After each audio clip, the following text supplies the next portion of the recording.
So guys, in today class we are going to learn joint products and byproducts. The concept of joint products and byproducts. చాలా మంది concept ఏది joint product ఏది by product అని analyse చేయడానికి differentiate చేయడానికి చాలా confuse అవుతుంటారు. అయితే ఒక సింపుల్ ఎగ్జాంపుల్ తీసుకొని ఆ పాయింట్కి క్లారిఫికేషన్ ఇస్తాను. లెట్స్ సే మనం నార్మల్గా తీసుకునే ఎగ్జాంపుల్, నేను షుగర్ కేన్ని ఎగ్జాంపుల్గా తీసుకుంటాను. షుగర్ కేన్ని మార్కెట్లో 100 రూపీస్ పెట్టి పర్చేస్ చేశాను. 100 రూపీస్ పెట్టి పర్చేస్ చేశాను. ఈ షుగర్ కేన్ నుంచి షుగర్ని ఎక్స్ట్రాక్ట్ చేయాలనేది నా ఇంటెన్షన్. షుగర్ కేన్ నుంచి షుగర్ని ఎక్స్ట్రాక్ట్ చేయాలనేది నా ఇంటెన్షన్. సో లెట్స్ సే దీనికి ఒక 200 రూపీస్ అయింది. షుగర్ కేన్ నుంచి షుగర్ని ఎక్స్ట్రాక్ట్ చేయాలి అన్న ప్రాసెస్లో, ఆ కన్వర్షన్ ప్రాసెస్కి 200 రూపీస్ అయింది. ఇప్పుడు నేను షుగర్ని ప్రొడ్యూస్ చేద్దాము అనుకునే థాట్లో ఉన్నప్పుడు షుగర్ని ప్రొడ్యూస్ చేసిన తర్వాత షుగర్తో పాటు నాకు ఇంకొక బై ప్రోడక్ట్ కూడా వచ్చింది. బై ప్రోడక్టా జాయింట్ ప్రోడక్ట్ తర్వాత ఆలోచిద్దాం. నేను షుగర్ కోసం ట్రై చేశాను, నాకు మొలాసిస్ కూడా వచ్చింది దాంతోపాటు. నేను ట్రై చేసింది షుగర్ కోసం, దాంతోపాటు మొలాసిస్ కూడా వచ్చింది. ఇప్పుడు ఇది బై ప్రోడక్టా జాయింట్ ప్రోడక్టా అని డిసైడ్ అవ్వాలంటే మనం ఖచ్చితంగా ఇక్కడ సమ్ టర్మినాలజీని అనలైజ్ చేయాలి ఫస్ట్. అఫ్కోర్స్ ఈజీనే, జాయింట్ ప్రొడక్టా బై ప్రొడక్టా అనలైజ్ చేయడం చాలా ఈజీ. కాబట్టి దానికన్నా ముందు సమ్ టర్మినాలజీ మనకు క్లారిటీ ఉండాలి. సో ఇప్పుడు షుగర్ని ప్రొడ్యూస్ చేద్దాం అనుకున్నా, కాకపోతే నాకు మొలాసిస్ వచ్చింది, అంటే షుగర్తో పాటు మొలాసిస్ వచ్చింది. ఇప్పుడు let's say sugar selling price, as of no sugar selling price వచ్చేసి 500 రూపీస్ అనుకున్నాం. అంటే ఇప్పటికిప్పుడు షుగర్ని నేను సేల్ చేస్తే 500 రూపీస్కి సేల్ అవుతుంది. మొలాసిస్ వచ్చేసి ఓన్లీ 100 రూపీస్కి సేల్ అవుతుంది. నాకు వచ్చిన ఎక్స్ట్రా ప్రోడక్ట్ ఇది. నా మెయిన్ ప్రోడక్ట్ వచ్చేసి మొలాసిస్ కాదు, ఇది ఎక్స్ట్రా ప్రోడక్ట్. నా మెయిన్ ప్రోడక్ట్ వచ్చేసి షుగర్, నేను ఎక్కువ దాని మీద కాన్సన్ట్రేషన్ చేశాను. ఇప్పుడు మీరు అబ్జర్వ్ చేస్తే, సేల్ వాల్యూస్ అబ్జర్వ్ చేస్తే హ్యూజ్ డిఫరెన్స్ ఉన్నాయి రెండింటికి కూడా హ్యూజ్ డిఫరెన్సెస్ ఉన్నాయి. ఎప్పుడైతే నేను ఒక ప్రోడక్ట్కి ట్రై చేసి దాంతోపాటు ఇంకొక ప్రోడక్ట్ ఎక్స్ట్రాగా వచ్చినప్పుడు నేను ఆ 2 ప్రోడక్ట్స్ని కంపేర్ చేస్తే ఈ సేల్ వాల్యూ ఎప్పుడైతే హ్యూజ్ డిఫరెన్స్ ఉంటుందో, సిగ్నిఫికెన్స్ డిఫరెన్స్ అంటారు మన టర్మినాలజీ ప్రకారం, హ్యూజ్ డిఫరెన్స్ ఉంటే it will be called as by products. ఇప్పుడు మనకు వచ్చిన మొలాసిస్ అనేది బై ప్రొడక్ట్ అవుతుంది. ఎందుకంటే there is a huge difference between selling price of sugar as well as selling price of molasses. ఈ రెండింటిని కంపేర్ చేసినప్పుడు సెల్లింగ్ ప్రైస్లో హ్యూజ్ డిఫరెన్స్ ఉంది. కాబట్టి నేనేం డిసైడ్ అయ్యాను, సో సెల్లింగ్ ప్రైస్లో హ్యూజ్ డిఫరెన్స్ ఉంది కాబట్టి it will be considered as by product. Next, మరి జాయింట్ ప్రొడక్ట్ అంటే ఏంటి? మీకు ఆల్రెడీ మనం ప్రీవియస్ క్లాసెస్లో మార్జినల్ కాస్టింగ్కి సంబంధించి sale or further process concept నేర్చుకున్నాం. ఇప్పుడు ఆ పాయింట్ ఈ పాయింట్ ఎలా కనెక్ట్ అవుతుందో చూడండి. ఇప్పుడు నేను మొలాసిస్ని 100 రూపీస్కి సేల్ చేయడం నాకు ఇష్టం లేదు. So I have decided to process the further. So ఈ మొలాసిస్ని సమ్ ఎక్స్ట్రా ఫర్దర్ ప్రాసెస్ దీని మీద ఇంకర్ అయితే నాకు క్లారిటీ వచ్చింది, దీని మీద సమ్ ఎక్స్ట్రా వర్క్ కనుక చేస్తే నేను మొలాసిస్ నుంచి ఆల్కహాల్ని ప్రిపేర్ చేయొచ్చు. ఇప్పుడు ఇది 490 రూపీస్కి సేల్ అవుతుంది. కానీ ఆ ఎక్స్ట్రా ప్రాసెస్ చేయడానికి ఏ కాస్ట్ ఇంకర్ అవుతాను నేను? ఫర్దర్ ప్రాసెసింగ్ కాస్ట్ ఇంకర్ అవుతాను కదా.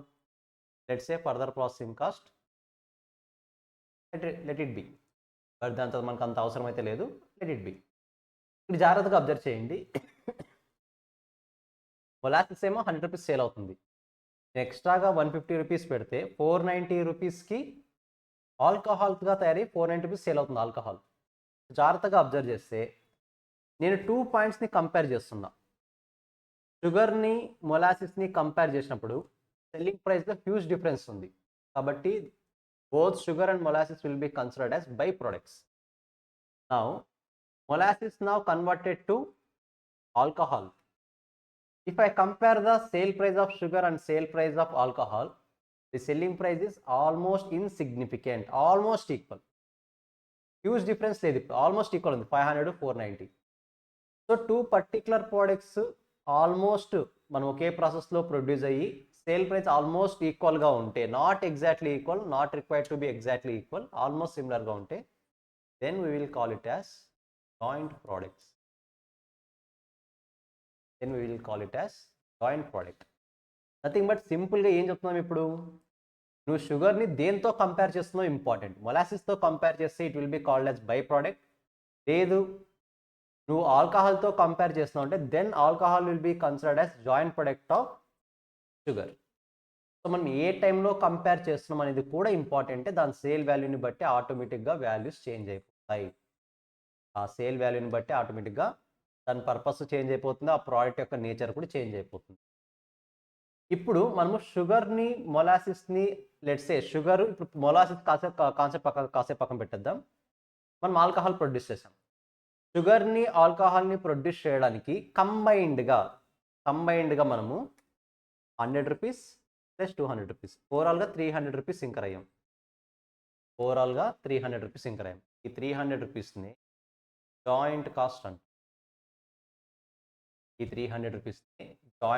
అంటాం. మనము షుగర్ కేర్ని తీసుకొని షుగర్ని ఎక్కడైతే సపరేట్ చేయగలుగుతామో, షుగర్ని మొలాసిస్ని ఎక్కడైతే సపరేట్ చేయగలుగుతామో ఆ పార్ట్ని సపరేషన్ పాయింట్ అంటాం. Separation point or split off point అని కూడా అంటాం.